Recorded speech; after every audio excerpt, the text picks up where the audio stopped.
Thank goodness it's frustrating. T.G.I.F. When things are frustrating, when things are uncomfortable, it means that we're growing.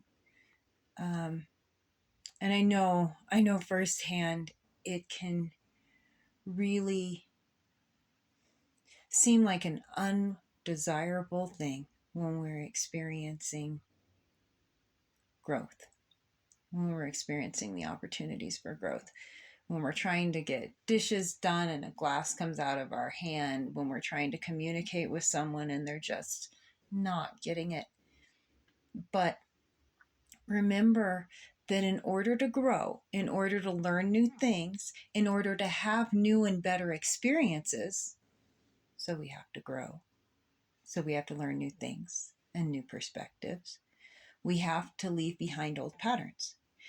And we are given this wonderful gift in human bodies of experiencing discomfort when the pattern that we're focused on experiencing, that we want to experience, or the results of that pattern in the future, our new, better future.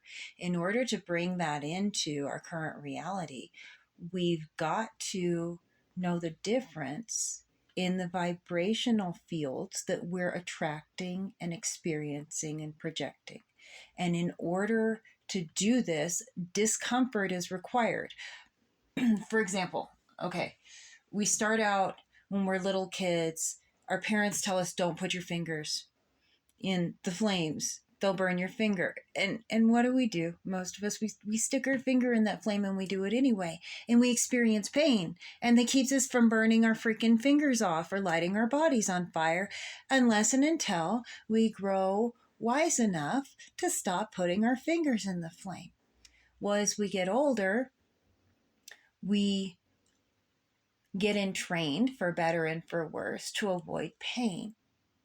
But those discomforts are actually more subtle levels of pain, and they're there for a reason. They're there to teach us about the choices that we've made up to now, the patterns and platform that those choices have created.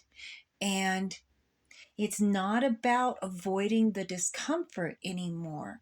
It becomes about observing the patterns that lead to the discomfort so that when we choose, we can start replacing those patterns for better patterns, for patterns that are new and that might result in more pleasure in our lives, more comfort in our lives, more peace, more abundance in our lives.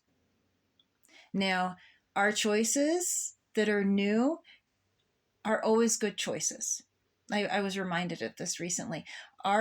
When we choose something different, it's always a good choice. Always, because it's different, because it has the chance of being better. Because the only way we can actually guarantee failure is to allow ourselves to stay stuck in old patterns because we're afraid of change, and then nothing changes. And that is the worst form of hell possible.